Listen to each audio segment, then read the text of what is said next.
কিভাবে পৃথিবীর সর্বপ্রথম মানুষ তার মৃত্যু হলো আর কিভাবে তাকে কবর দেয়া হলো, সেই ঘটনাটা কোরআন থেকে আপনাদেরকে শোনাই। পৃথিবীর প্রথম মানুষ এবং প্রথম নবী আমাদের সকলের বাবা সাইয়্যিদনা আদম আলাইহিস সালাম আর তার স্ত্রী আমাদের মা সাইয়্যিদাতুনা হাওয়া আলাইহাস সালাম, এই দুইজন হচ্ছেন পৃথিবীর প্রথম মানব এবং প্রথম মানবী। এদের মাধ্যমে গোটা দুনিয়াতে জগৎ সংসারকে বিস্তৃত করেছেন যিনি, তিনি কি? এই যে বর্তমান দুনিয়াতে 800 কোটি মানুষ বসবাস করছে, 800 কোটি মানুষ সবাই হচ্ছে আদম আর হাওয়া পরিবারের সদস্য। বিশাল এই জগৎ সংসারের প্রারম্ভ হয়েছিল মাত্র দুজন দিয়ে, আদম এবং হাওয়া। এই দুইজনের মাধ্যমে মানব বংশের বিস্তার ঘটেছে। আমাদের বাবা সাইয়্যিদনা আদম আলাইহিস সালামের স্ত্রী আমাদের মা সাইয়্যিদাতুনা হাওয়া আলাইহাস সালামের গর্ভে একসাথে আল্লাহর কুদরতে দুটো সন্তান গর্ভে জন্ম নিত, একটি ছেলে এবং একটি মেয়ে। একই গর্ভে জন্ম নেওয়া ছেলে এবং মেয়েকে ভাই বোন বিবেচনা করা হতো। এরপরে তারা যখন যৌবনে পদার্পণ করত, তখন এক গর্ভের ছেলেকে অন্য গর্ভের মেয়ের সঙ্গে বিয়ে দেওয়া হতো। এখন তো মিরসরাইয়ের মানুষের বিয়ে হয় সীতাকুণ্ডের সাথে। আমিও তো আপনাদের এলাকার জামাই, বাড়ি সিলেটে, বিয়ে করেছি মিরসরাইয়ে। কিন্তু তখন তো বিয়ে করার জন্য এত মানুষজন ছিল না। আদম এবং হাওয়া পরিবারে কিভাবে বিয়ে হতো? একই গর্ভে একসাথে দুটো সন্তান জন্ম নিত, একটি হচ্ছে ছেলে আরেকটি মেয়ে। একই গর্ভে জন্ম নেওয়া ছেলে মেয়ে ভাই বোন বিবেচনা করা হতো। যখন তারা যৌবনে চলে যেত, এক গর্ভের ছেলেকে অন্য গর্ভের মেয়ের সঙ্গে বিয়ে দেওয়া হতো। সাইয়্যিদনা আদম আলাইহিস সালামের ছেলে হাবিলের সাথে যে মেয়েটি জন্ম নিয়েছিল, সে দেখতে খুব একটা সুন্দরী ছিল না। অন্যদিকে কাবিলের সাথে যে মেয়ে জন্ম নিয়েছিল, সেই মেয়ে দেখতে অসম্ভব সুন্দরী ছিল, রূপসী ছিল। এখন এই চারজন যখন যৌবনে পদার্পণ করলেন, তখন সাইয়্যিদনা আদম আলাইহিস সালাম আল্লাহর দেওয়া সিদ্ধান্ত মোতাবেক দুই ছেলেকে ডেকে বিয়ের প্রস্তাব দিলেন। বললেন, হাবিল তুমি বিয়ে করবে কাবিলের সাথে জন্ম নেওয়া মেয়েকে, আর কাবিল তুমি বিয়ে করবে হাবিলের সাথে জন্ম নেওয়া মেয়েকে। এই প্রস্তাব দেওয়ার পরে কাবিল প্রস্তাবটা রিজেক্ট করলো, প্রত্যাখ্যান করলো। সে বলল, ওগো আমার বাবা, আমার সাথে যে মেয়েটা জন্ম নিল সে তো দেখতে সুন্দরী, এখন তার সাথে আপনি আমার ভাই হাবিলের বিয়ে দিতে চাচ্ছেন, তার সাথে তো আমাকে বিয়ে দিলে এটা ইনসাফ হতো, কারণ সে আমার সাথে জন্ম নিয়েছে। সে যখন প্রস্তাব প্রত্যাখ্যান করে এই কথা বলল, আদম আলাইহিস সালাম তখন বললেন, বাবারে, আমাকে তুমি দোষারোপ করো না, কারণ এটা আমার সিদ্ধান্ত নয়। সবাই জুড়ে বলেন, এটা কার সিদ্ধান্ত? যখন কাবিল এই প্রস্তাবকে রিজেক্ট করে দিল, প্রত্যাখ্যান করে দিল, তখন রব্বুল আলামিন সাইয়্যিদনা আদম আলাইহিস সালামকে বললেন, ও আদম, তুমি তোমার দুই ছেলেকে বলো মিনায় গিয়ে কুরবানি করার জন্য। যার কুরবানি কবুল হবে সে ওই সুন্দরী মেয়েটাকে বিয়ে করবে। এবার দুই ছেলে গিয়ে কুরবানি করল। এই ঘটনা রব্বুল আলামিন কোরআনুল কারীমের 5 নম্বর সূরা সূরাতুল মাইদা এর 27 নম্বর আয়াত থেকে বর্ণনা করছেন। আল্লাহ তাআলা বলছেন, ওয়াতলু আলাইহিম নাবা বনাই আদম বিল হক ইয ক্বাররাবা কুরবানান ফাতুকব্বিলা মিন আহাদিহিমা ওয়া লাম ইউতাকাব্বাল মিনাল আখার। আল্লাহ বলছেন, ও নবী, আপনি এদেরকে আদমের দুই ছেলের ঘটনা শুনিয়ে দেন।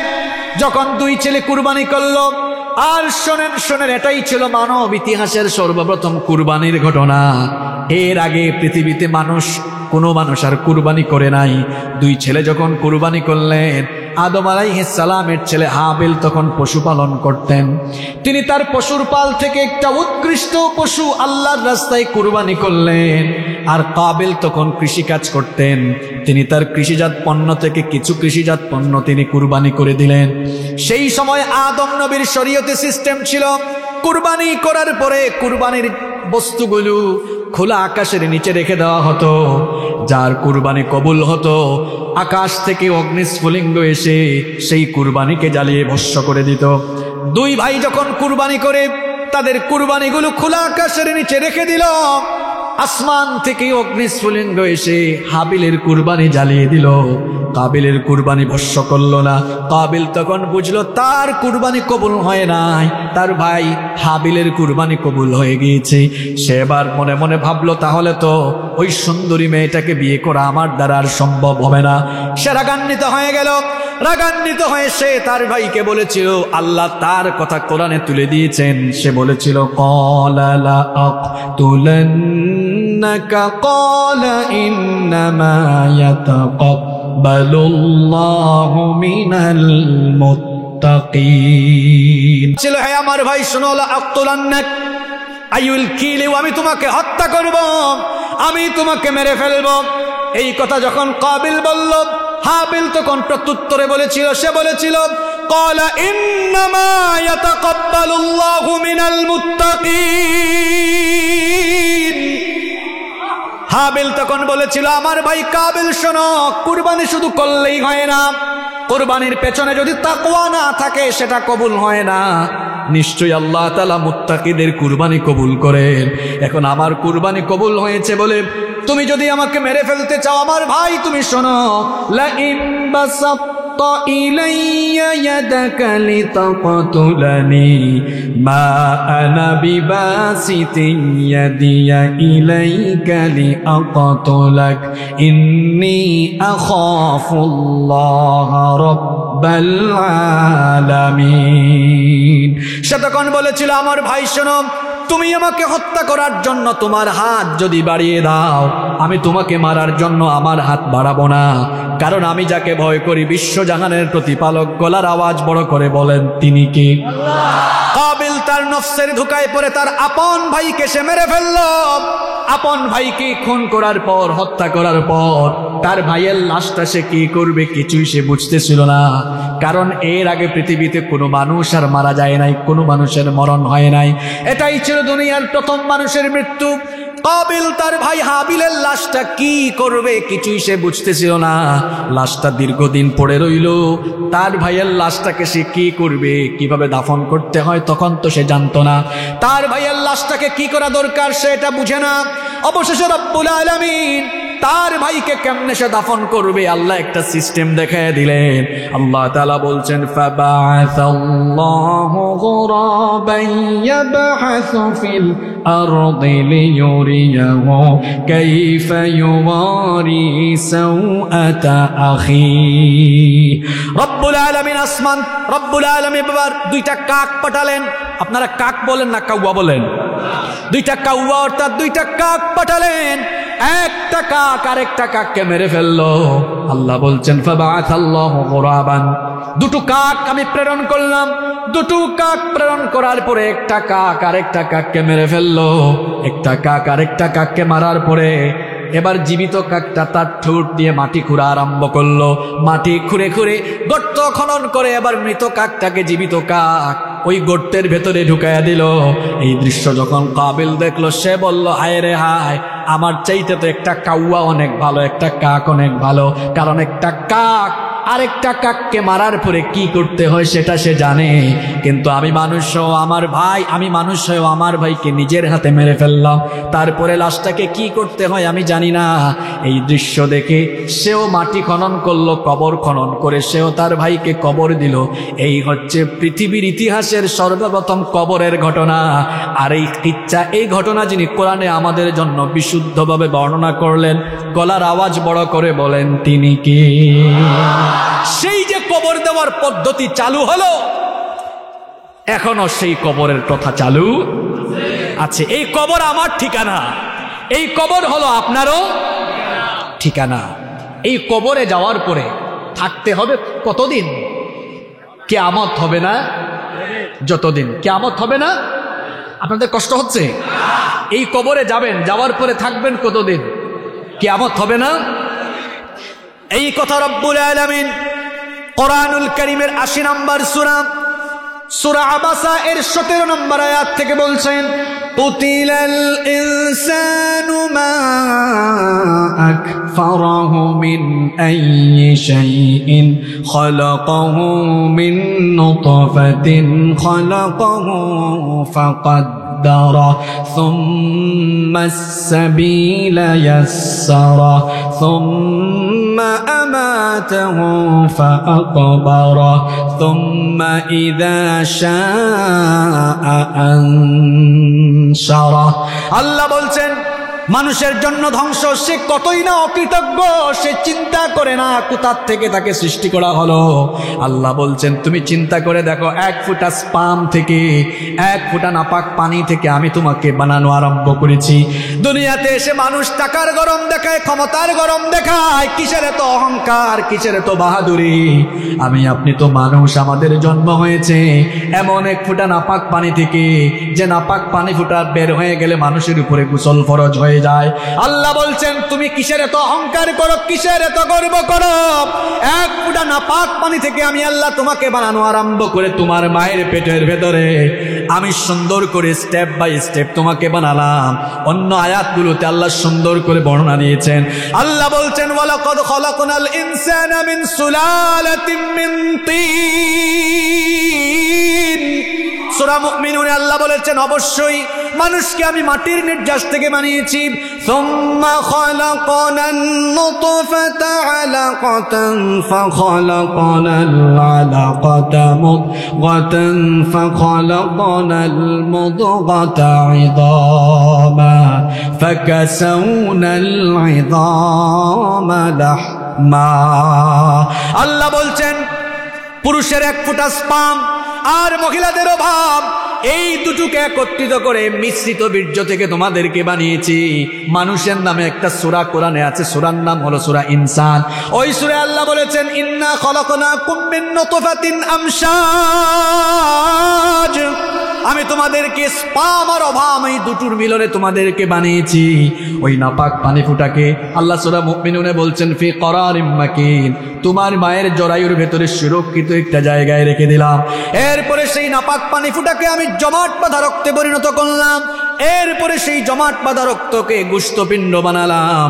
এরপরে সেই গোশতপিণ্ডকে বড় একটা হাড্ডিতে রূপান্তর করে তার উপরে গোশতের পোশাক দিয়ে তোমার একটা সুন্দর স্ট্রাকচারাল ফেস কাটিং আমি দান করলাম। কান দিলাম, চোখ দিলাম, নাক দিলাম, ঠোঁট দিলাম, হাত দিলাম, পা দিলাম। সুন্দর একটা স্ট্রাকচার দেওয়ার পরে বান্দারে আমি তোমাকে কি করেছি শোনো।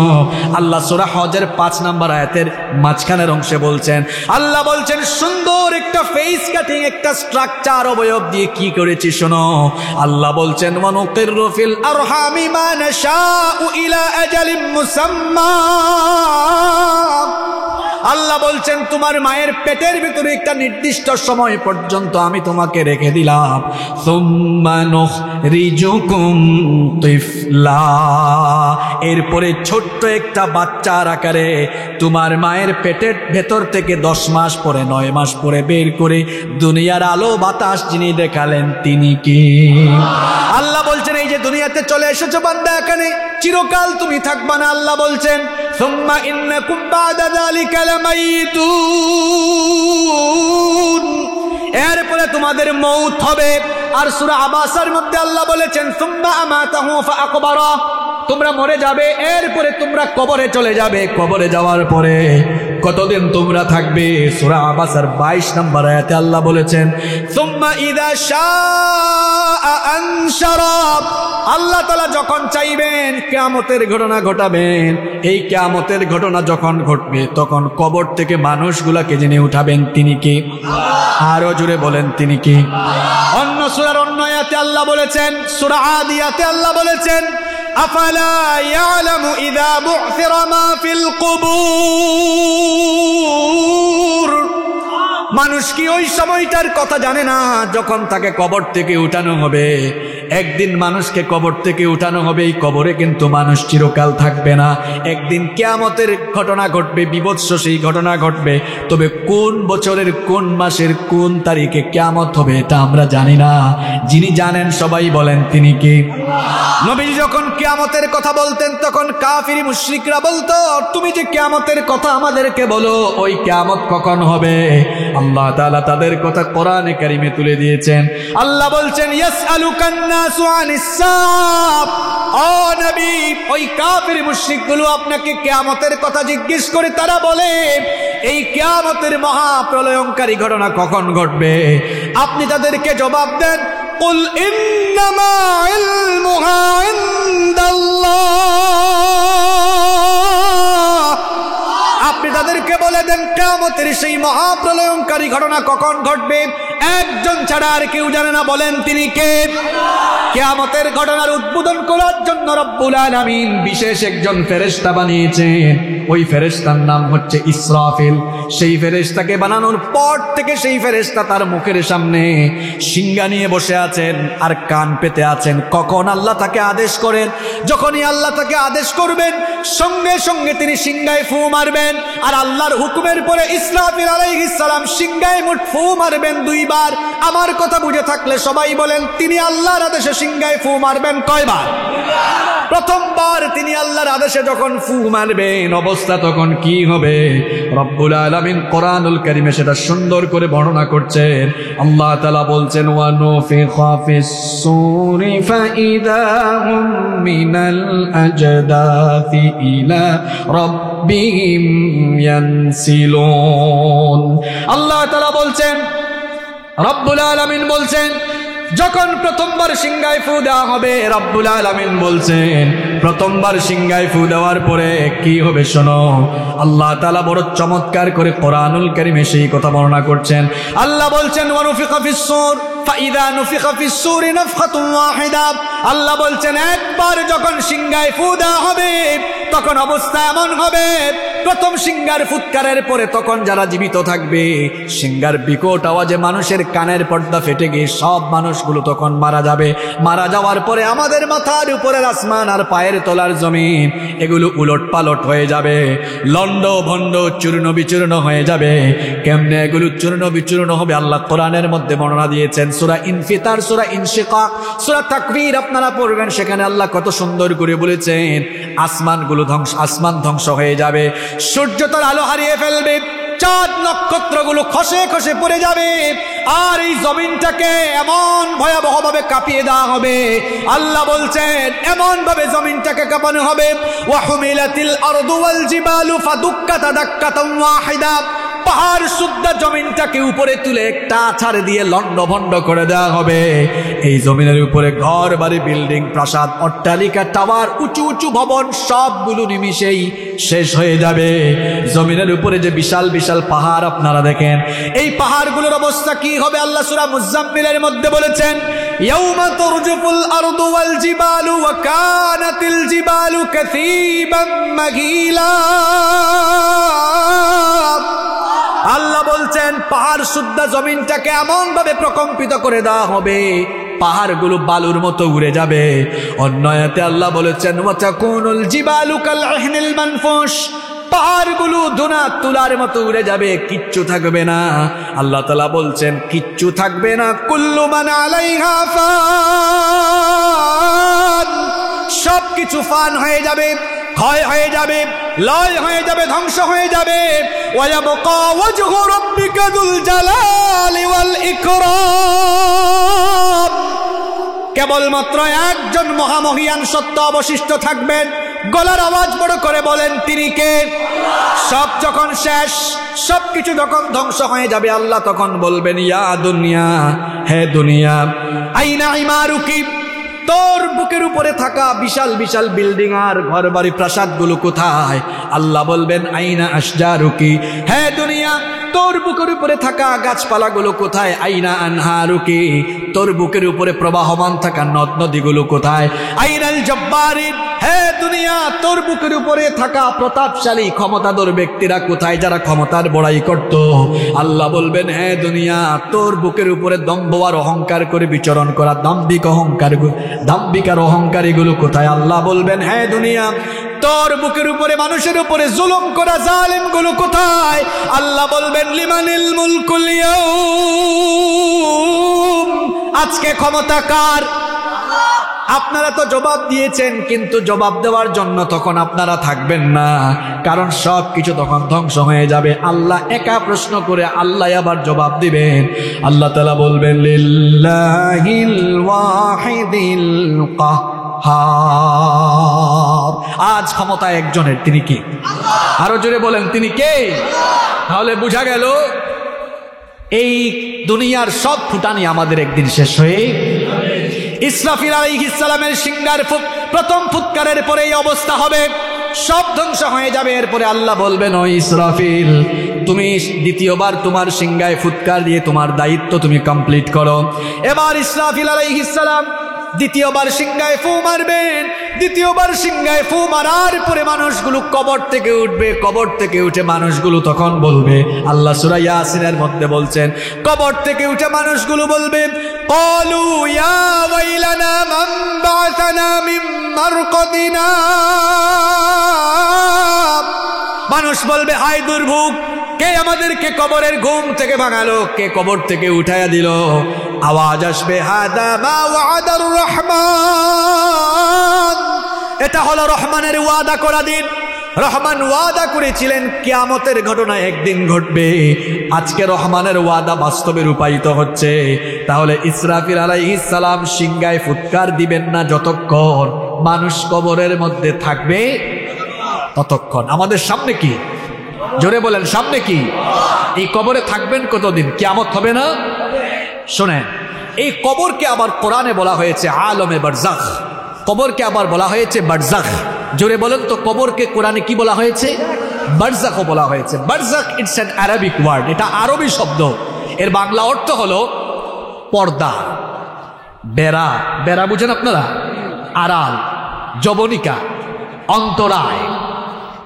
বারজাখ শব্দ আল্লাহ কোরআনে অনেক জায়গায় ব্যবহার করেছেন। যেমন দুই সাগর প্রবাহমান, একটার পানির লোনা, একটার পানির নোনা, আরেকটার পানি মিঠা। দুই সাগর প্রবাহমান পরস্পর, কিন্তু দেখা যায় একটার পানি আরেকটার সাথে মিশে যায় না। আল্লাহ বলেছেন, মারাজাল বাহরাইনি ইয়ালতাকিয়ান, পরস্পর দুই সাগর প্রবাহিত।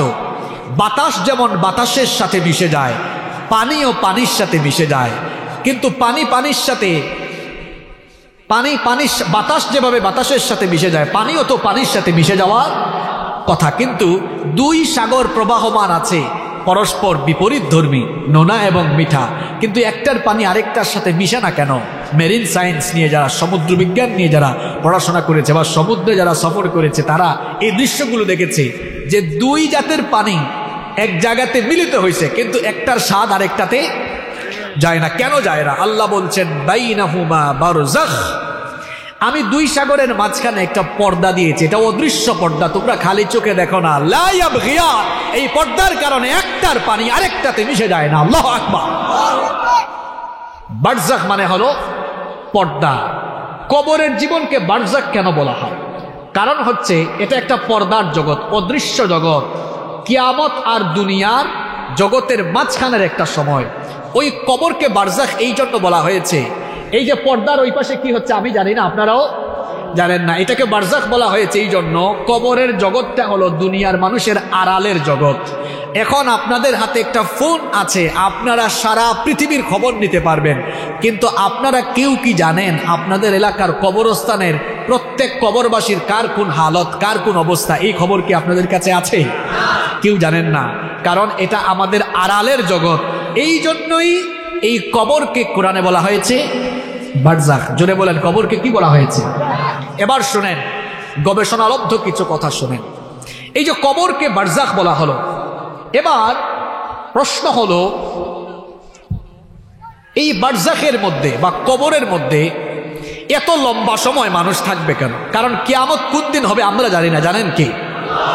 এত লম্বা সময় মানুষ থাকবে কেন কবরে? মানুষ মরে যাওয়ার পর তাকে যখন কবরে রাখা হয়, আল্লাহ তাআলা তো চাইলে তখনই ওই লোকটার হিসাব নিকাশ ফিনিশ করে দিয়ে হয় তাকে জান্নাতে অথবা তাকে জাহান্নামে দিয়ে দিতে পারেন। তো এত লম্বা সময় তারে আল্লাহ কবরে রাখেন কেন?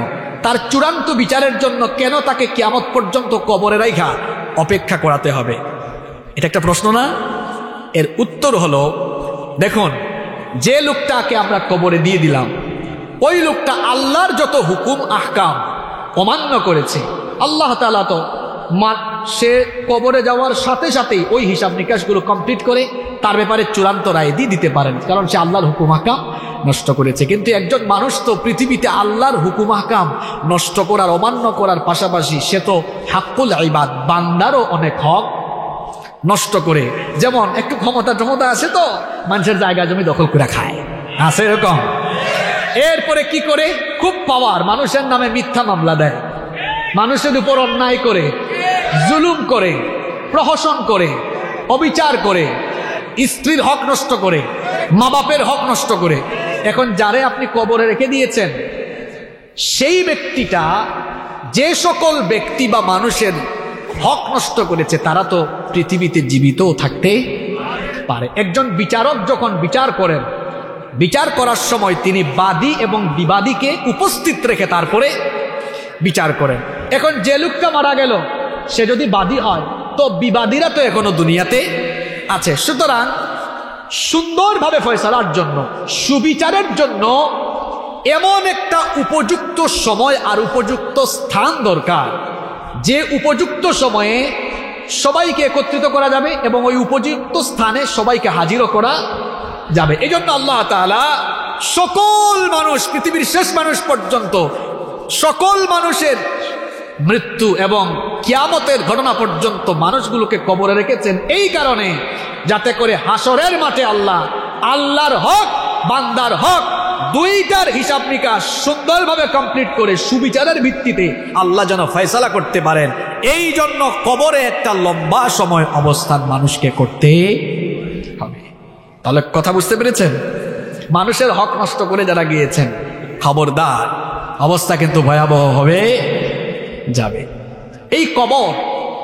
এই কবরের মধ্যে মানুষ যখন যায়, একজন মানুষ মারা যাওয়ার পরে কবরে যখন সে যায়, যাওয়ার সময় তার সাথে কবরে তিনটা জিনিস যায়। কথা বুঝে থাকলে বলেন, মানুষ মারা যাওয়ার পর মুর্দার সাথে কবরে কয়টা জিনিস যায়? শোনেন ভালো করে, বুখারী এবং মুসলিম শরীফের হাদিস বর্ণনাকারী সাহাবীর নাম হচ্ছে আনাস ইবনে মালিক রাদিয়াল্লাহু আনহু। তিনি বলছেন, নবীজি বলেছেন, ইয়াতবাউল মাইয়িতা তালাসা, কোন মানুষ যখন মারা যায়, মৃত ব্যক্তিকে তিনটা জিনিস অনুসরণ করে। সহজ বাংলা হলো, মৃত মানুষের সঙ্গে কবর পর্যন্ত তিনটা জিনিস যায়। এক নম্বর হচ্ছে আহলুহু, তার পরিবার পরিজন। দুই নাম্বার হচ্ছে ওয়ামালুহু, তার ধন সম্পদ। তিন নাম্বার হচ্ছে ওয়ামালু, তার আমল। তাকে কবরে রাখার পরে তার পরিবারের লোকেরা আর তার মাল সম্পদ সব চলে আসে। একটা জিনিস হলো আমল, তার সঙ্গে কবরে ঢুকে যায়। আমল যদি ভালো হয় তো কবরে ফয়সালা ভালো হয়, আর আমল যদি খারাপ হয় কবরের ফয়সালাটাও খারাপ হয়ে যাবে। এই দুনিয়াতে আমরা দুনিয়া করে পাগল হয়ে গিয়েছি, অথচ দুনিয়ার পরিবার পরিজন, টাকা পয়সা সব জায়গায় পড়ে থাকবে। পৃথিবীতে এসেছেন একা, চলে যাবেন। একটা ঘটনা আমার মনে পড়ল, ঘটনা কি বলবো? এটা একটা প্রসিদ্ধ ঘটনা, আপনারা অনেকে জানেন। আলেকজান্ডারের নাম শুনছেন না আপনারা অনেকে? মহাবীর আলেকজান্ডার। সে যখন খুব অসুস্থ হয়ে পড়ল, খুব অসুস্থকালীন সময়ে সে তার কিছু কমান্ডারদেরকে ডেকে আনলো। ডেকে এনে বলল যে, আমি মনে হয় আর বাঁচবো না, আমার শেষ তিনটা ইচ্ছা আছে। এই তিনটা ইচ্ছা তোমাদেরকে বলে যাচ্ছি, এগুলো তোমরা পূরণ করিও।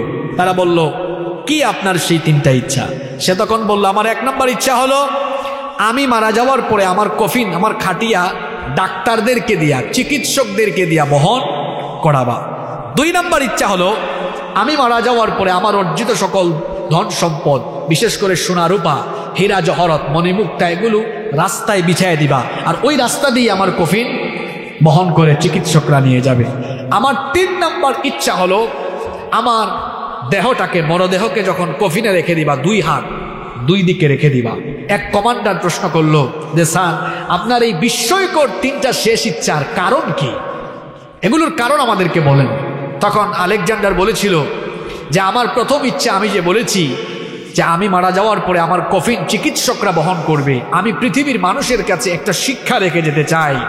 তারা যেন এই কথা বুঝতে পারে, মরণের সময় আসলে দুনিয়ার ডাক্তাররাও ওই মৃত্যু পথযাত্রী লোকটাকে মরণ থেকে বাঁচাইতে, মানুষ যেন বুঝে তাকে মরতে হবে, তার সকল ক্ষমতা টাকা পয়সা ছাইরা দিয়ে একদিন তারে যাইতে হবে, তার ব্যক্তিগত চিকিৎসকতারে আটকায় রাখতে পারবেন। আর আমার 2 নম্বর শেষ ইচ্ছার কথা বলেছি, আমার অর্জিত সোনা রূপা হীরা জহরত মণিমুক্তা সব রাস্তায় বিছাইয়া দিয়া এরপরে কফিন নিয়ে যাবা।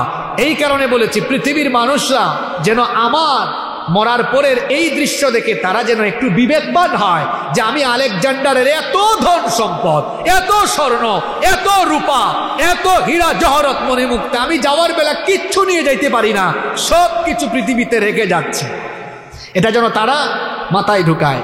আর 3 নম্বরে আমি বলেছি আমার 2টা হাত কফিনের 2 দিকে ফেলে রাখবা, এই কারণে যাতে পৃথিবীর মানুষ আমার এই দৃশ্য দেখে এই শিক্ষাটা নেয় আলেকজান্ডার পৃথিবীতে অনেক ক্ষমতার মালিক ছিল, তার বহু ক্ষমতা ছিল, অনেক ধন সম্পদও ছিল, কিন্তু যাওয়ার বেলা শূন্য হাতে, খালি হাতে সবকিছু ফালাইয়া থইয়া কবরে একা একা তাকে যেতে।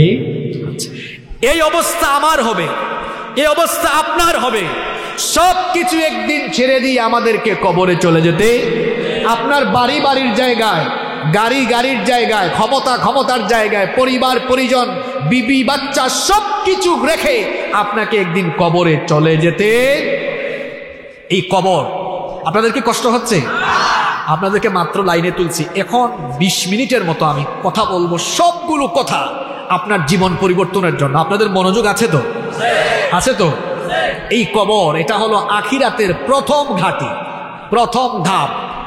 আপনাদের এলাকায় মাহফিল হয়েছে, আমি জানি না গেট কয়টা দিছেন, অনেক এলাকায় মানুষ অনেক গেট টিট দেয়, তবে এত গেট দেওয়া দরকার নাই, এত অপচয় করার কি দরকার। অনেক জায়গায় আমরা মাহফিল করি, শুধু এরকম একটা মঞ্চ থাকে, মাঠ খোলা থাকে, এটা দক্ষিণাঞ্চলে খুলনার দিকে হয়, তারা এরকম এই স্টেজও করে না, এটা ভালো, কারণ শীতকাল হইলে তো অসুবিধা নাই, বৃষ্টি হওয়ার সম্ভাবনা নাই। তো যাই হোক, অনেক জায়গায় গেট দেয়, এটা আমি বোঝানোর জন্য বলছি আর কি, 3টা 4-5টা গেট দেয়, প্রথম একটা গেট থাকে। কবর হলো আখিরাতের প্রথম ঘাঁটি, প্রথম ধাপ।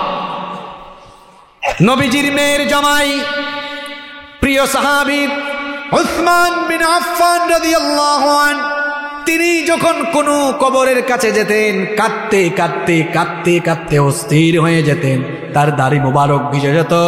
সাহাবীরা জিজ্ঞেস করলেন, আপনি কবরের কাছে আসলে এত বেশি কান্না করেন কেন? নবীজি যখন জাহান্নামের ওয়াজ করেন, জাহান্নামের ভয়াবহতার বর্ণনা দেন, তখনও তো আপনাকে এত কাঁদতে দেখি না, কেন আপনি কবরের কাছে আসলে হাউমাউ করে কাঁদতে থাকেন? তখন ওসমান বিন আফফান রাদিয়াল্লাহু আনহু বললেন, আল্লাহ রাসূলের সাহাবীরা শোনো, কবরের কাছে আসলে এই জন্য আমি এত বেশি কান্না করি, কারণ আমি নবীজিকে বলতে শুনেছি, নবীজি বলেছেন ইন্নাল কবরা আউয়ালু মানাজিলিল আখিরাহ, নবীজি বলেছেন কবর হলো আখিরাতের প্রথম ধাপ। ফা ইন্না জামিনহু ফামা বাদাহু আইসারু মিন, এই কবর নামক প্রথম আখিরাতের ঘাটিতে যে ব্যক্তি নাজাত পেয়ে যাবে, তার পরবর্তী সকল ধাপ সহজ হয়ে যাবে।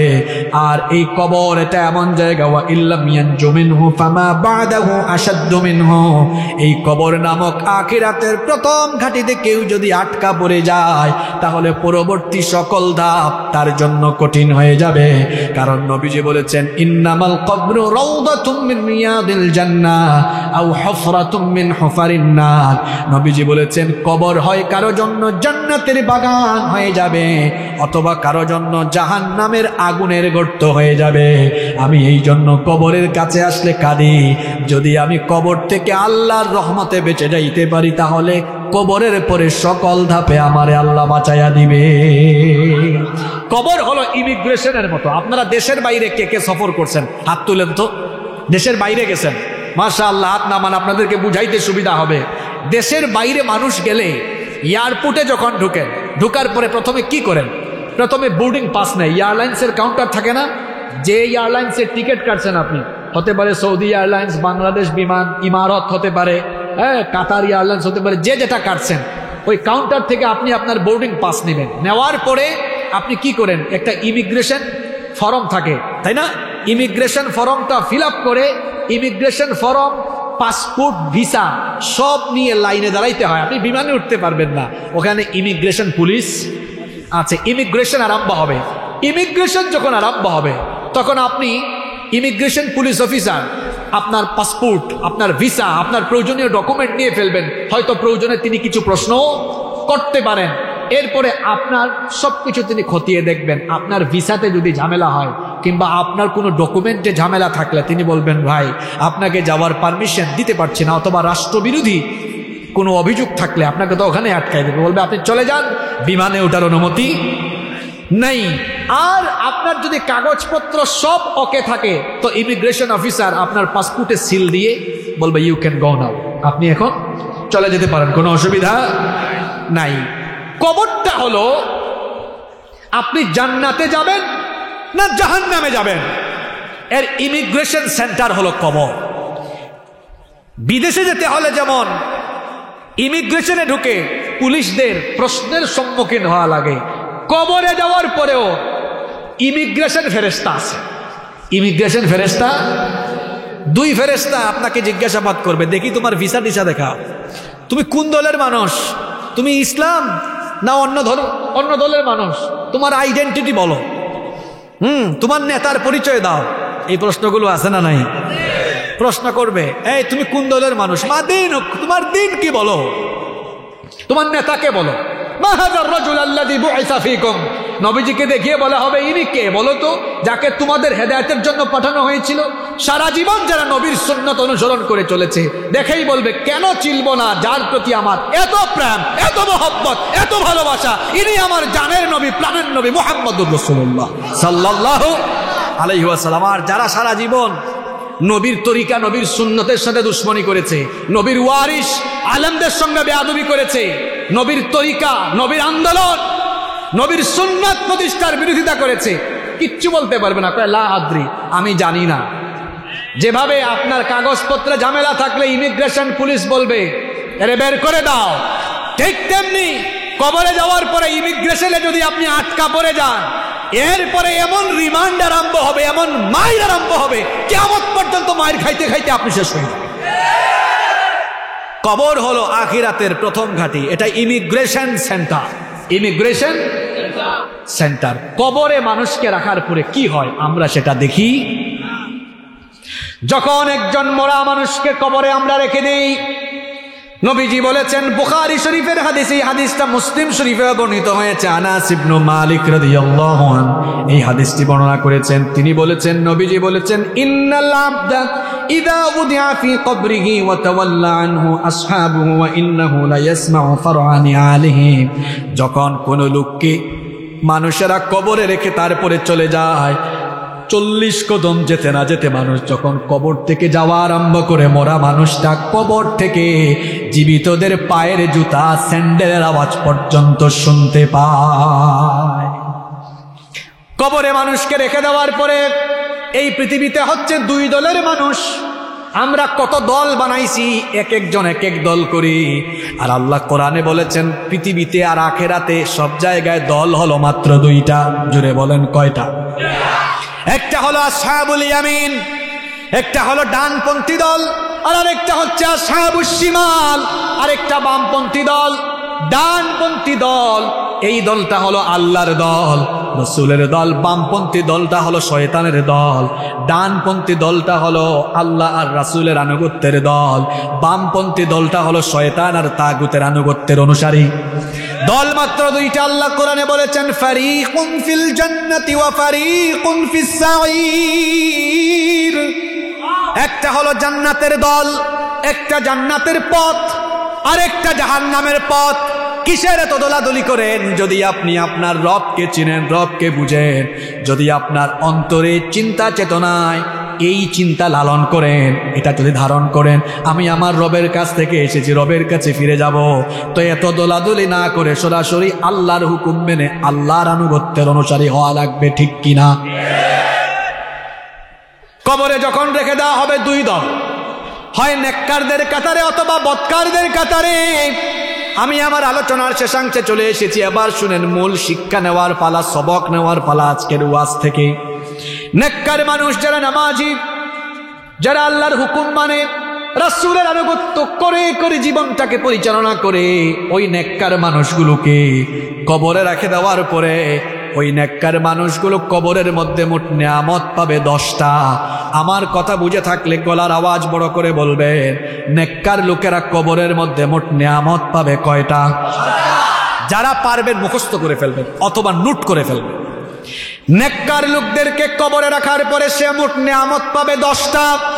নাম্বার 1, 1 নাম্বার হলো কবরে রেখে দিয়ে যখন আমরা চলে আসি 40 কদম আসতে না আসতে মুনকার নাকির দুজন ফেরেশতা আসেন, এসে প্রশ্ন করবেন। এরা ইমিগ্রেশন ফেরেশতা। নেককার লোকদেরকে যখন 3টা প্রশ্ন করা হবে, প্রথম প্রশ্ন হবে মার রাব্বুক, তোমার রব কে? বলেন আমাদের রব যিনি তিনি কে? আল্লাহ আমার রব, এই রবি আমার সব।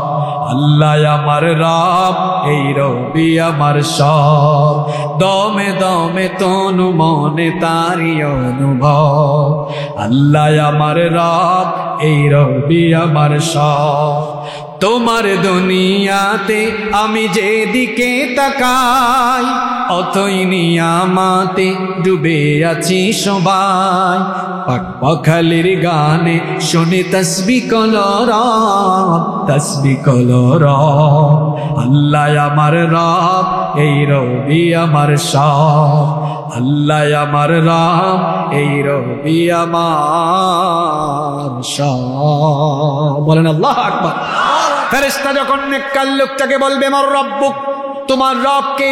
নেককার লোকটা তখন বলবে তুমি আমাকে রবের কথা জিজ্ঞেস করছো কেন? আমি জানবো না আমার রব কে? জীবনে কোনোদিন না দেখো ওই রবের উপরে ঈমান এনে আজান হলেই রবকে ভয় করে আমি নামাজ পড়েছি, না দেখো আমার রবকে ভয় করে সুদ ঘুষ অন্যায় অপকর্ম দুর্নীতি লুটপাট গুনাহ থেকে পাপ থেকে নিজেকে সেফ রেখেছি, কেন আমি আমার রবকে চিনব না? সঙ্গে সঙ্গে নেককার লোকটা বলবে রব্বি আল্লাহ, আমার রব হচ্ছেন আল্লাহ।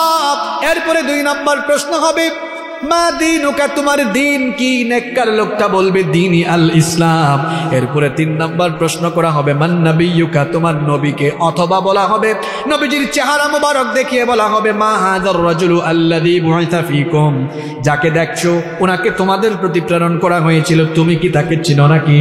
নেককার লোকটা বলবে কেন চিনব না? ইনি আমার প্রেম, ইনি আমার ভালোবাসা, ইনি আমার জীবন, আমার মরণ। আমি সারাটা জীবন আমার হাবিবকে অনুসরণ করেছি, ইনি হচ্ছেন মুহাম্মাদুর রাসূলুল্লাহ সাল্লাল্লাহু। নেককার লোকেরা কবরের মধ্যে মোট 10টা নিয়ামত পাবে। 1 নম্বর নিয়ামত হলো তারা কবরের 3টা প্রশ্নের জবাব সুন্দর এবং সহজভাবে দিয়ে দিবে। বলেন সুবহানাল্লাহ। 2 নম্বর নিয়ামত হলো যখন সে কবরের 3টা প্রশ্নের উত্তর দিয়ে দিবে, আওয়াজ আসবে আল্লাহর তরফ থেকে, হে ফেরেশতারা, হে আমার ফেরেশতারা, আমার বান্দা যে 3টা প্রশ্নের জবাব দিয়েছে, আল্লাহ তাআলা বলবেন আন সাদাকা আব্দি, আমার বান্দা সত্য বলেছে। এবার 2 নম্বর নিয়ামত তাকে দান করো। মানুষ তাকে কবরে শোয়া গেছে সাদা কাফনে মুড়ায়া, তোমরা এবার এক কাজ করো, তার গা থেকে কাফনের কাপড়টা খুলে দাও, আর ওয়া আলবিসুহু মিনাল জান্নাহ, জান্নাতের পোশাক তোমরা তাকে পরায়া দাও। এটা হলো নেককার লোকের 2 নম্বর নিয়ামত। হাদিস থেকে বলছি আপনাদেরকে। 3 নম্বর নিয়ামত হলো আল্লাহ বলবেন হে ফেরেশতারা, মানুষ তো আমার এই নেককার জান্নাতি বান্দাকে, তারা কবরে শোয়া গেছে, মাটির কবর, চতুর্দিকে মাটি, পোকামাকড়, কাদা, সাপ বিচ্ছু, পোকামাকড়। এখানে আমার নেককার এই জান্নাতি বান্দার জন্য এই মাটির কবরকে তোমরা একটা কাজ করো, আল্লাহ বলবেন ফাআফরিশুহু মিনাল জান্নাহ, তোমরা তার কবরের মধ্যে জান্নাতের বিছানা বিছায়া দাও। 4 নম্বর নিয়ামত হলো আল্লাহ বলবেন ওয়াফতাহু লাহু বাবান ইলাল জান্নাহ, জান্নাত থেকে তার কবরের দিকে একটা দরজা খুলে দাও, যাতে করে জান্নাতের সুগন্ধি তার কবরের মধ্যে এসে তার কবরটাকে সুভাষিত করে দিতে পারে। 5 নম্বর নিয়ামত হলো আল্লাহ তাআলা ফেরেশতাদেরকে বলবেন, তার 5 নম্বর নিয়ামত হলো ওয়ায়ুফসাহু লাহু ফি কবরিহি মাদ্দা বাসারিহি, লোকেরা তাকে মাত্র 3.5 হাত কবরের মধ্যে শোয়া গিয়েছে, কিন্তু আমার এই নেককার জান্নাতি বান্দার কবরটাকে তার চোখের দৃষ্টি যায় যত দূর তত দূর পর্যন্ত প্রশস্ত করে দাও। 6 নম্বর নিয়ামত হলো আল্লাহ বলবেন আমার বান্দাকে জান্নাতের নিয়ামত গুলো একবার দেখায়া দাও। 7 নম্বর নিয়ামত আল্লাহ, 7 নম্বর নিয়ামত আল্লাহর তরফ থেকে আসবে। দেখা যাবে কিছুক্ষণ পরে অত্যন্ত সুন্দর চেহারার, সুন্দর পরিষ্কার পরিচ্ছন্ন কাপড় চোপড় পরা এক লোক বান্দার কবরের মধ্যে হাজির। নেককার লোকটা তখন বলবে, মান আনতা, তুমি কে?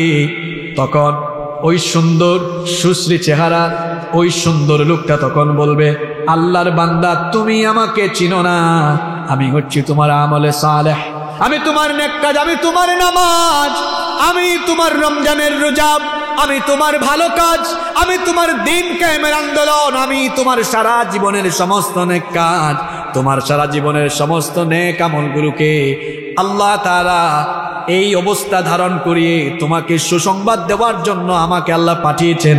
আল্লাহ বলেছেন আমি যেন তোমাকে সুসংবাদ দেই আর তোমাকে যেন জানিয়ে দেই তোমার সেই সুকর্মের ফলে আল্লাহ তোমার জন্য অকল্পনীয় চক্ষু শীতলকারী জান্নাত তোমার জন্য রেখেছে। 8 নম্বর নিয়ামত হলো, ফেরেশতা এসে বলবেন কানাউমাতিল আরুস, ফেরেশতা বলবে, আল্লাহর নেককার বান্দা, তুমি কবরের মধ্যে ঘুমায়া থাকো, ইসরাফিলের সিঙ্গার ফুৎকারের আগ পর্যন্ত বাসর ঘরে বর যেমন তার নতুন বিবাহিতা স্ত্রীকে নিয়ে সুন্দর করে রোমান্টিক মুডে আরাম করে ঘুমায়া যায়, তুমিও বাসর ঘরে দুলা সাহেবের মতো সে যেমন ফুর্তির সাথে ঘুমায়, তুমিও ফুর্তির সাথে কিয়ামতের দিন পর্যন্ত আরামে ঘুমায়া থাকো। 9 নম্বর নিয়ামত হলো, আমরা যে লোকটাকে কবরে দিয়ে দিলাম, কবরে দেওয়ার পরে বাঁশের ছাউনি দিয়ে মাটি চাপা দিলাম, কবরটা অন্ধকার। কবর হলো এমন ভয়াবহ জায়গা যেখানে কোনো বাতি নাই, সাথী নাই, আলো নাই, কিচ্ছু নাই। কিন্তু দুনিয়ায় যদি নামাজ আদায় করে যান, এই কোরআনের সাথে সম্পর্ক করে যান, নামাজ কোরআন নেক আমলগুলো কবরের লাইট হয়ে যাবে, আলো হয়ে যাবে। আল্লাহ ফেরেশতাদেরকে বলবেন, আমার ফেরেশতারা আমার এই নেককার জান্নাতি বান্দার অন্ধকার কবরটাকে জান্নাতের নূর দিয়ে মুনাওয়ার করে দাও।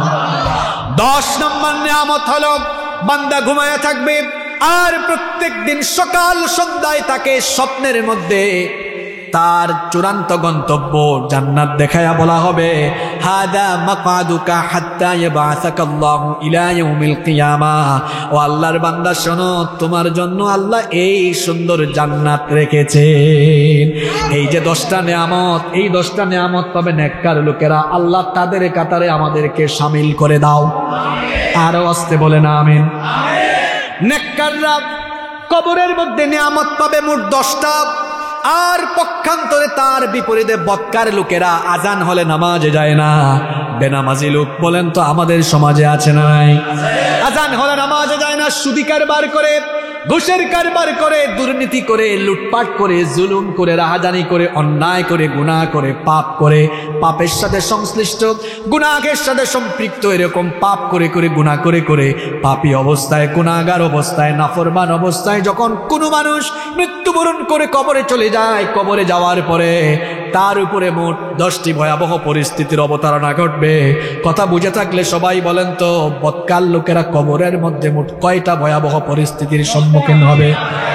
ভালো করে শুনে যান। নাম্বার 1 নম্বর হলো, যখন ইমিগ্রেশন সেন্টারে ইমিগ্রেশন ফেরেশতারা তাকে এসে প্রশ্ন করবে, একটা প্রশ্নের উত্তরও দিতে পারবে না। বলবে মার রব্বুক, বলবে লা আদ্রি, আমি জানি না। বলবে মান নাবিয়ুক, মা দীনুক, জানি না। বলবে মান নাবিয়ুক, অথবা মা হাদার রাজুলু আল্লাযী বুইতা ফীকুম, তোমার নবীর পরিচয় দাও। বলবে নবীকে, এটাও আমি চিনি না।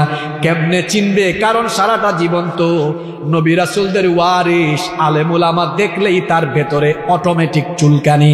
এই রকম মানুষ বলেন তো আমাদের সমাজে আছে না নাই?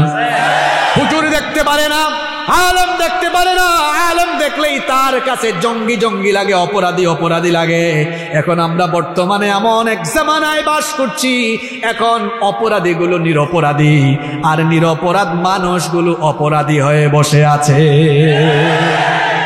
যা করার করে যান, যা করার করে যান, হিসাব একদিন হবে, বিচার একদিন হবে। একদিন সবাইকে যার কাঠগড়ার সামনে দাঁড়াতে হবে, তিনি কে? একটা প্রশ্নের উত্তর দিতে পারবে না। ইমিগ্রেশন সেন্টারে আটকা, ইমিগ্রেশন ফেরেশতার সবগুলো প্রশ্নে সে আটকা পড়ে গেল। দুই নম্বর ভয়াবহ পরিস্থিতি হলো যখন একটা উত্তর দিতে পারবে না, আওয়াজ আসবে, আল্লাহ বলবেন ফেরেশতারা এই বান্দা কি বলল, সে একটা প্রশ্নের উত্তর দিতে পারলো না। আনকাদাবা আব্দি, আমার এই গোলাম মিথ্যাবাদী, ধোঁকাবাজ, নাফরমান, প্রতারক, এটা হলো মারাত্মক পাপী, সে উত্তর দিতে পারল না। দুই নম্বর শাস্তি তার উপরে আসবে। আল্লাহ বলবেন ফেরেশতারা তার পরিবার পরিজন এলাকাবাসী তাকে মাটির কবরে শুইয়ে গিয়েছে, কবরটাকে মাটির রাখবা না, এত শান্তির কবর রাখবা না। আল্লাহ তাআলা বলবেন ও আমার ফেরেশতারা ফাআফরিশু লাহু মিনান নার, তার কবরের মধ্যে জাহান্নামের আগুনের বিছানা বিছায়া দাও। তিন নম্বর শাস্তি হলো আল্লাহ বলবেন ওয়া আলবিসুহু মিনান নার, কাফনের কাপড় খুলে দাও, জাহান্নামের আগুনের তৈরি পোশাক তারে পরায়া দাও, যাতে তার চামড়াগুলো জ্বলে পুড়ে ছাই হয়ে যায়। এটা তার তিন নম্বর শাস্তি। চার নম্বর শাস্তি হলো আল্লাহ বলবেন ও আমার ফেরেশতারা ওয়াফতাহু লাহু বাবান ইলান নার ফায়াতিহি মিন হাররিহা ওয়া সুমুমিহা, আল্লাহ বলবেন জাহান্নাম থেকে একটা দুয়ার তার জন্য খুলে দাও, যাতে জাহান্নামের আগুনের লেলিহান শিকার একটা হালকা বাতাস তার কবরের দিকে আসে, আর কবরের মধ্যে যেন সে অশান্তির আগুনে জ্বলে পুড়ে ছাই হয়ে যায়। এটা হলো তার জন্য 4 নম্বর শাস্তি। 5 নম্বর শাস্তি হলো আল্লাহ বলবেন তার এলাকার লোকেরা তাকে 3.5 হাত কবরের মধ্যে দিয়ে গিয়েছে, কিন্তু এই পাপিষ্ঠ এই নাফরমানের জন্য কবরটাকে আরো সংকীর্ণ বানাও। ওয়ায়ুদাইয়িকু আলাইহি কবরুহু হাত্তা তাখতালিফা ফীহি আদলাগুহু, কবরটাকে আরো ছোট করে দাও, আরো সংকীর্ণ করে দাও। তখন আল্লাহর হুকুমে কবরের মাটিগুলো, বলেন তো কবরের মাটি যার হুকুম মানে তিনি কে? আল্লাহ বলবেন হ্যাঁ কবরের মাটি, এই বেনামাজির সাথে তুমি ভালো আচরণ করো না, এই পাপীর সাথে, এই বেঈমানের সাথে, আলেম বিদ্বেষীর সাথে, এই ইসলাম বিরোধী লোকটার সাথে ভালো আচরণ করিস না। আল্লাহ বলবেন মাটি 2 দিক থেকে তুমি ভালো করে তাকে চাপ দাও। কথাগুলো কি হাসিবুর রহমানের নাকি আল্লাহর? আল্লাহ বলবেন ভালো করে চাপ দাও। হে যুবক ভাইরা, নামাজ ছাড়ার আগে কবরের শাস্তির কথা চিন্তা করো। কেন যুবকরা নামাজে যাও না? কেন আজান হলে মসজিদ থেকে দূরে থাকো?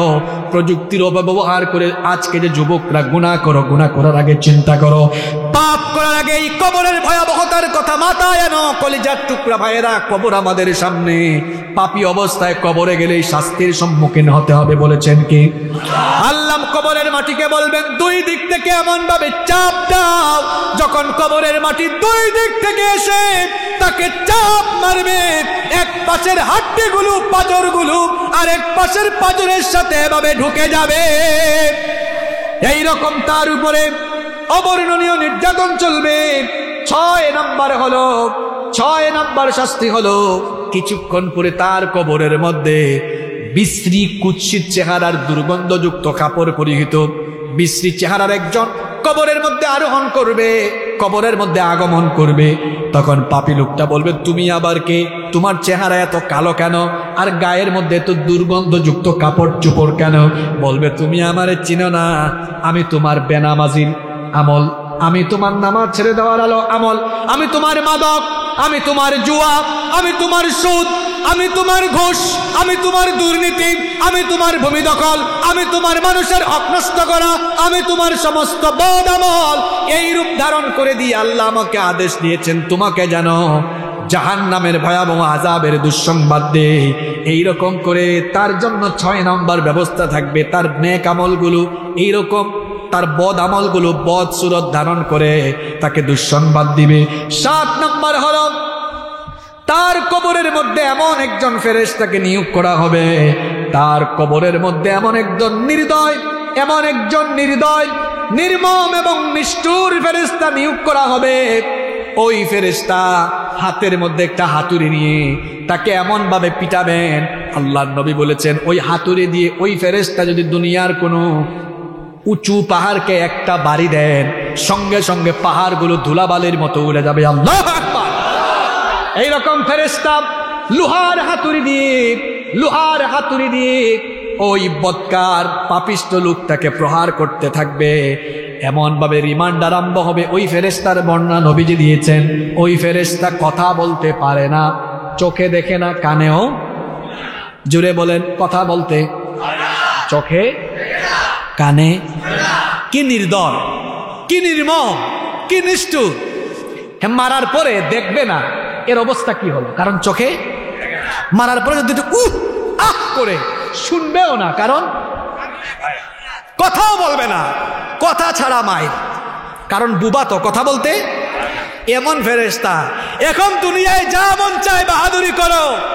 হ্যাঁ, যে সকল আলেমরা সারা জীবন হাত দিয়ে আল্লাহর কিতাবে স্পর্শ করেছে তাদের হাতে হাত তোলা লাগিয়েছো, এমন নির্দয় নির্মম নিষ্ঠুর ফেরেশতা তোমার পিটাবে, পিটা খেয়ে খেয়ে তোমার অবস্থা চলে যাবে।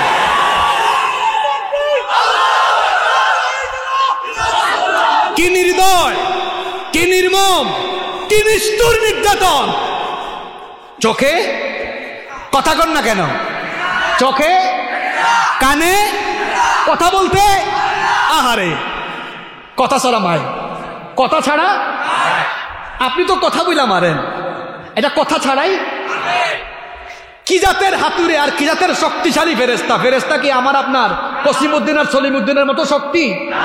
এক একজন ফেরেশতার গায়ে আল্লাহ কি শক্তি দিয়েছেন। নবীজি বলেছেন এই ফেরেশতা পাহাড়কে একটা বাড়ি মারলে, মাউন্ট এভারেস্ট কত উঁচু, ভূপৃষ্ঠ থেকে 9 কিলোমিটার উঁচু, এর চাইতে আরো আরো উঁচু উঁচু পাহাড় গুলারে একটা বাড়ি মারলে বাড়ির মতো উড়ে যাবে। আল্লাহু আকবার। এরকম শক্তিশালী আর নির্দয়, চোখে দেখবে না, মারার পরে এর অবস্থা কি হইল, কত হাজার গজ নিচে গেল, হাড্ডি কুটি থাকলো কি থাকলো না, তার দেখার কোনো টাইমও, দেখার কোনো দরকারও। এটা মারার পরে উহ বলে না আহ বলে, ইস বলে না উফ বলে, শোনারও কোনো সুযোগ। আল্লাহর নবী বলেছেন এটা হলো তার 7 নম্বর শাস্তি। দুনিয়ায় বেশি ফডর ফডর কইরেন না, বেশি ফুটানি কইরেন না, কারণ দুনিয়ার জীবনের শুরু আছে শেষও আছে। আমি আপনি এত ফুটানি কেমনে করি, আহারে মানুষের তো মরণেরও কোনো নিশ্চয়তা। কিছুদিন আগে তুরস্কে হাজার হাজার ভবন, 6000 ভবন চোখের পলকে। আহ, কি নির্মম অবস্থা। আর আমি অবাক হয়ে যাই, জমিনটা কার? আসমান কার? আসমান জমিনের মাঝখানে মানুষ এত হেডাম দেখায় কেমন? আপনারা পাটা পুথাইল বলেন না শিল পাটা বলেন? কথা বলেন। আচ্ছা, শিল পাটা, মরিচকে, শুকনা মরিচকে শিল পাটায় যখন পিষা হয় থাকে কি হয়ে যায়? আপনি যে আল্লাহর জমিনের উপরে আর আল্লাহর আসমানের নিচে বেশি ফডর ফডর করেন, বেশি বাহাদুরি দেখান, আল্লাহ তাআলা নারাজ হয়ে, আল্লাহ যদি কখনো চান আল্লাহর কোনো সৈন্যবাহিনী রাখবে না, কিচ্ছু রাখবে না। আল্লাহ শুধু কোন বললেই শিল পাটার মতো আসমান জমিনের মাঝখানে ফেলাইয়া আল্লাহ আপনাদের পিছে দিতে পারবেন। কিসের বাহাদুরি আর কিসের অহংকার। কিছুদিন আগে চিত্রাং যখন হলো কুমিল্লার লালমাইয়ে আমার মাহফিল ছিল, আমি যখন স্টেজে উঠছি এমন বাতাস, প্যান্ডেল পড়ে গেছে, শ্রোতারা একদিকে দৌড়, ক্যামেরাম্যান একদিকে দৌড়, কমিটি একদিকে দৌড়, আমি হুজুর আর একদিকে দৌড়। ওই রাতে একটা ঘটনা ঘটেছে, সম্ভবত কুমিল্লার নাম, ঘটনা ভাইরাল হয়েছে, টিভিতে পত্র পত্রিকায় এসেছে। এক প্রবাসী বাড়িতে এসেছিলেন, আইসা ওই রাতে খায়া দেয়া তার স্ত্রী ছেলে মেয়ে নিয়ে ঘুমাইছে। রাতের বেলা ওই বাড়ির টিনের চালের উপরে কয়েকটা গাছ পইরা ঘরের সবাই। পৃথিবী বড় রিস্কি জায়গা, এটা অনিরাপদ জায়গা। বাড়িতে ঘুমাইছেন, শেষ গাড়িতে উঠছেন, অ্যাক্সিডেন্ট করে মরে যেতে, রাস্তায় বসেছেন, আমি এখানে কথা বলছি, স্ট্রোক করে মরে যেতে। আমাদের মরণের নিশ্চয়তা নেই, যেই মানুষের কোনো ওয়ারেন্টি নাই, গ্যারেন্টি নাই। আমি অবাক হয়ে যাই, সেই মানুষ আল্লাহ রাসূলের সঙ্গে নাফরমানি করে, কোরআনের বিরুদ্ধে কি করে অবস্থান নেয় আমার বুঝে আসে না। যখন শয়তান তাকে একেবারে চূড়ান্তভাবে বশ করে ফেলে, আর শয়তান কোন লোককে যখন খাস মুরিদ বানায় ফেলে, তখনই কেবল শয়তানের গোলাম হলে এই ধরনের কর্মকাণ্ড করা সম্ভব। 7 নম্বর শাস্তি হলো এইরকম নির্দয় নির্মম নিষ্ঠুর ফেরেশতা কিয়ামত পর্যন্ত, ইলা ইয়াউমি ইউবাতুন, পুনরুত্থান দিবস পর্যন্ত এরকম নির্মম ভাবে তার উপরে প্রহার করবে। 8 নম্বর শাস্তি হলো তাদের কবরটাকে অন্ধকার করে দেওয়া হবে, কবরটাকে বিভৎস করে দেওয়া হবে, কবরের মধ্যে আগুন জ্বলবে। এখন আপনারা বলবেন, হুজুর আপনি একদিকে কোন কবর অন্ধকার, অন্যদিকে কোন আগুন। আমরা তো দেখি অন্ধকার জায়গায় আগুন জ্বালাইলে সেখানে কিছু আলো দেখা তো যাবেই, কারণ দুনিয়ার আগুনের কালার হলো লাল, আর জাহান্নামের আগুনের কালার হলো জাহান্নামের আগুন এটা বড় ভয়াবহ, এটা দুনিয়ার আগুনের মতো আগুন নয়। কি করে মানুষ নামাজ ছাড়ে আমার বুঝে আসে না। একটা ঘটনা মনে পড়ছে, বলবো? আমি একবার ফজরের সময় এক চাচাকে পাইলাম। বললাম, চাচা আপনার ছেলেকে মসজিদে আনেন নাই কেন? আমার ছেলেটার বয়স কম তো, ফজরের সময় উঠবে, একটু কষ্ট যদি হয়ে যায় ঠান্ডার মধ্যে, বাড়িতে রেখে আসছে। কইলাম, চাচা খুব ঠান্ডা, এই জন্য আনলেন না, বড় দরদ দেখাইলেন। এখন যদি ঘরে আগুন লাগে আপনি কেউ বলবেন ভালোই হয়েছে, শীত খুব, আগুন লাগছে, আগুনের উষ্ণতা নিয়ে নিয়ে আরাম করে ঘুমা। কয় ফাইজলামি করে? ঘরে আগুন লাগলে আমি কেন এখানে থাকবো? বাড়িতে গিয়ে আমার ছেলেকে ডাকবো, ঘুম থেকে না উঠলে উষ্টা দিব। উষ্টা বুঝেন তো আপনারা? উষ্টা দিয়ে উঠাইয়া বাপ বেটা দুজনে মিলে দৌড় মারবে। বললাম, মাশাআল্লাহ চাচা, আপনাদেরকে হাসার জন্য কথা বলি নাই, শুনেন, শিক্ষা শুনেন। মাশাআল্লাহ চাচা, আপনার ছেলের প্রতি নিঃসন্দেহে আপনার দরদ আছে, এজন্য আপনার ছেলেটা আগুনে পুরুক আপনি চান না, বাপ বেটা দুজনে দৌড় মারবেন। ও চাচা, দুনিয়ার আগুন তো হলো জাহান্নামের আগুনের 70 ভাগের। এই আগুনে আপনার ছেলে পুরাতে চাইলে বাপ বেটা দুজনে মিলে দৌড় মারবেন, আর ছেলেটা যে নামাজ ছাইরা দিয়া এর চাইতে আরো 69 ভাগ বেশি দহন শক্তি সম্পন্ন জাহান্নামের আগুনের দিকে চলে যাচ্ছে। এটা কেমন বাপ আপনি? ওই জাহান্নামের আগুন থেকে বাঁচানোর জন্য ছেলেটারে নামাজে আনেন না? এরকম আছে না নাই? নামাজ, নামাজ, নামাজের চেয়ে বড় ওয়াজার নবীজি বলেছেন, মান তারাকা সালাতান মুতাআম্মিদান ফাকাদ কাফারা, যে ইচ্ছে করে নামাজ ছেড়ে দেয় সে আল্লাহর সাথে কুফরি করে। as-সালাতু ইমাদুদ্দিন, নামাজ হলো দ্বীনের খুঁটি। মান আকামাস সালাতা ফাকাদ আকামাদ-দ্বীন, যে নামাজ প্রতিষ্ঠা করলো সে যেন দ্বীনকে প্রতিষ্ঠা করলো। ওয়ামান হাদামাহা ফাকাদ হাদামাদ-দ্বীন, আর যে নামাজ ছেড়ে দিল সে যেন গোটা দ্বীনকেই ধ্বংস করে। রাত 12টা পর্যন্ত ওয়াজ শুনে অনেকে আছেন ফজরের নামাজে আসে। কেমন করে ঘুমাও তুমি, কেমন করে ঘুমাও তুমি, ফজর করে কাজা, এমন তো হতে পারে জোহরে জানাজা। হতে পারে কি পারে না? আপনি তো জোহরেই লাশ হয়ে যেতে পারেন। কি করে নামাজ ছেড়ে দেয় আমার বুঝে আসে না। নামাজ, নামাজ, নামাজ। যে ইমান আপনাকে নামাজে আনিয়া আল্লাহরে সাজদা দেওয়াইতে পারে না, আপনার দুর্বল ইমান আপনাকে জান্নাতের ধারে কাছেও নিতে পারবে না। আগে নামাজ, আগে নামাজ।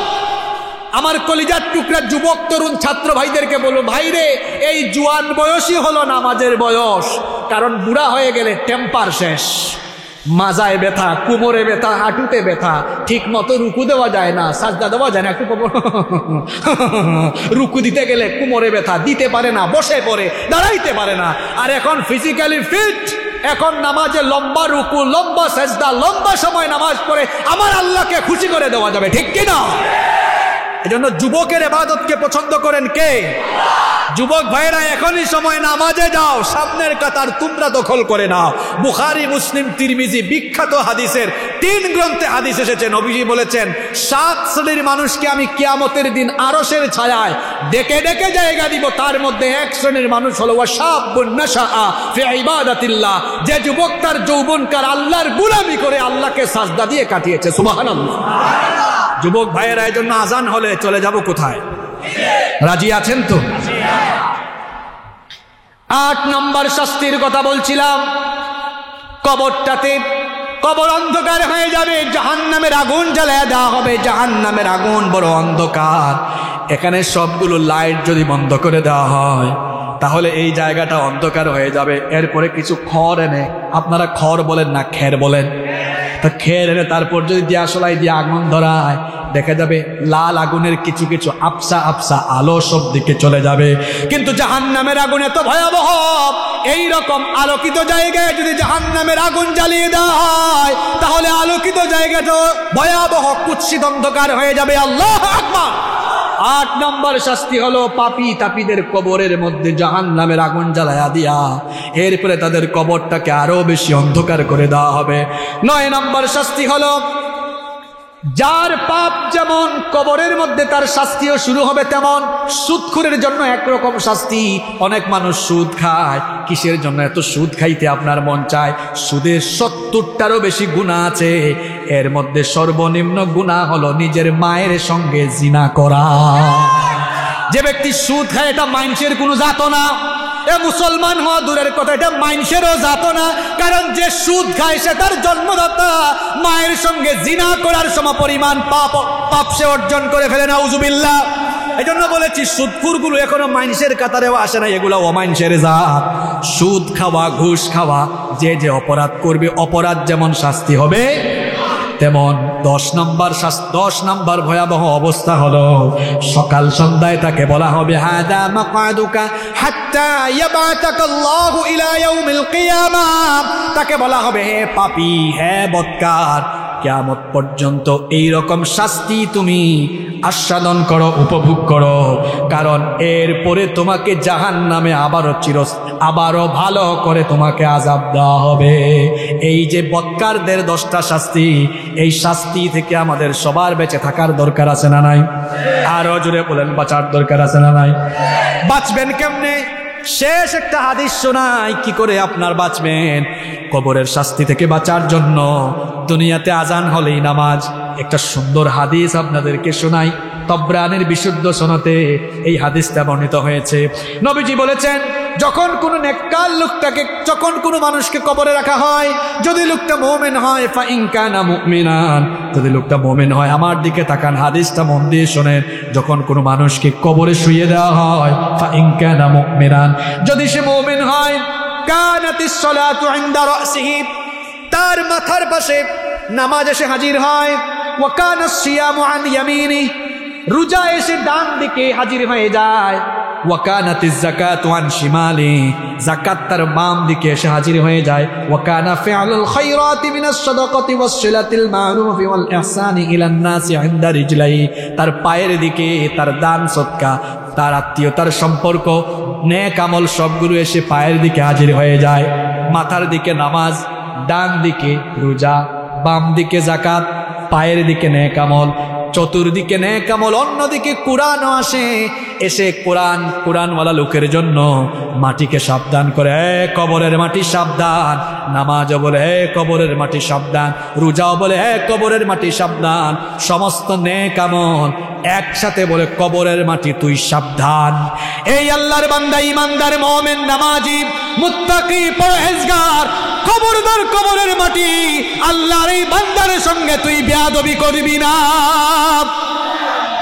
নেক আমলগুলো কবরের মাটিকে সাবধান করে দেয়।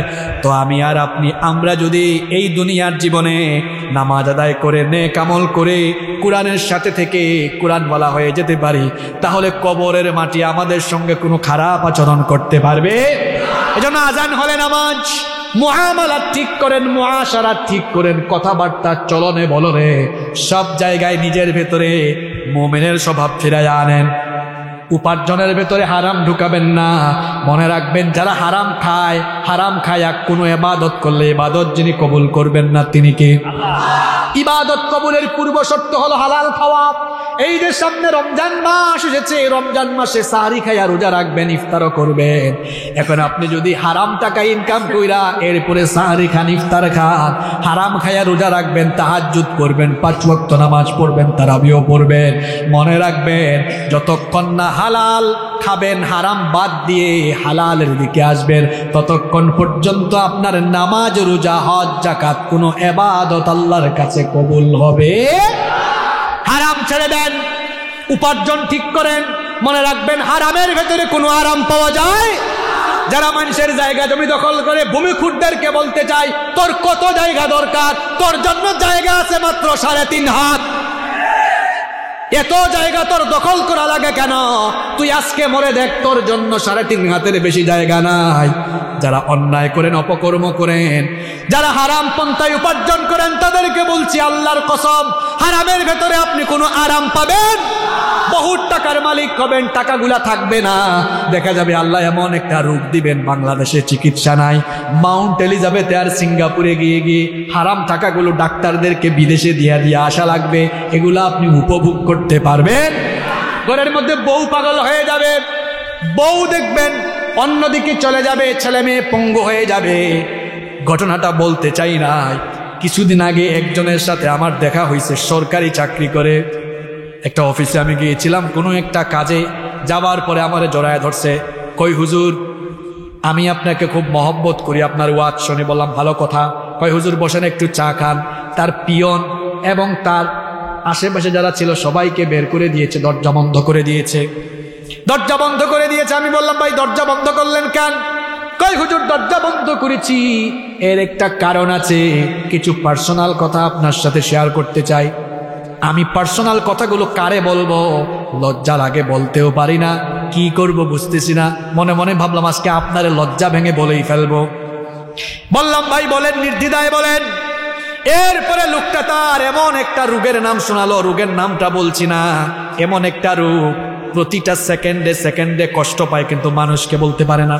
কই হুজুর 4টা সন্তান হয়েছে, একটা সন্তানও বাঁচে নাই, প্রত্যেকটা সন্তান আমার জন্মের পর মারা যায়।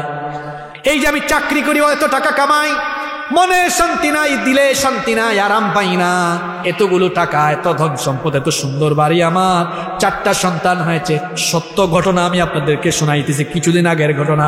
কয় 4টা সন্তান জন্ম নিয়েছে, জন্মের পর পর মারা গিয়েছে। এখন আমার বউয়ের বাচ্চাও হচ্ছে না, আরো আছে দুশ্চিন্তায়, বউও সারাদিন কাঁদে। আবার আমি এমন এক রোগে আক্রান্ত হয়ে গিয়েছি, একটা মুহূর্ত শান্তি পাই না। টাকা আছে, সুন্দরী বউ আছে, বাড়ি আছে, জায়গা জমিও আছে, হুজুর শান্তি তো পাইতেছি না। আমিও লজ্জা ভেঙে বলে ফেললাম ভাইজান, হাত ধরে বললাম বলেন তো ভাই, মিথ্যা বইলেন না, যে অফিসে চাকরি করেন এই অফিসের মধ্যে কি আপনি ঘুষ ছাড়া কোনো কাজ করেন নাকি? সেও খুব সত্যবাদী মানুষ, একদম সত্য কথা বলে ফেলছে। কই হুজুর এই কয়েক বছরের চাকরি যে কত যে ঘুষ খাইছি তার কোনো হিসাব।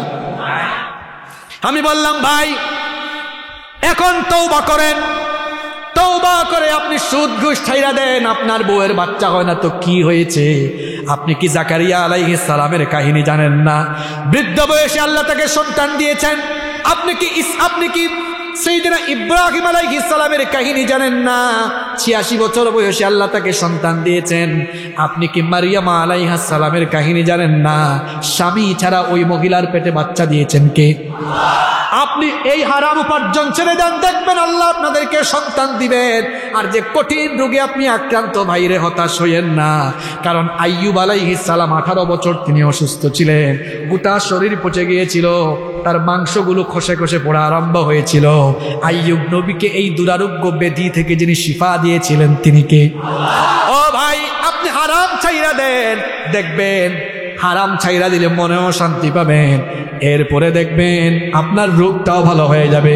কিছুদিন আগে ফোন করছে, কই হুজুর ঘুষ টুস খাওয়া বাদ দিয়ে দিছি, এখন তো মনেও শান্তি পাইতেছি, এখন মনে হচ্ছে সব দিক থেকে আরামে আছি, রোগটাও ভালো পর্যায়ে আছে, আশা করি বউয়েরও একটা সুসংবাদ অতি শীঘ্রই আসবে।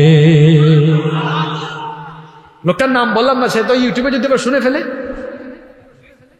এরকম ঘটনা বহু ঘটছে, বহু হারাম ঘুর মানুষ আছে, এত পয়সা কামায়, জীবনে কোনো আরাম, হারামে কোনো আরাম পাবেন না। আজকে আপনি হারাম ছেড়ে দেখেন, হালাল অল্প কামাবেন, বরকত দিবেন কে?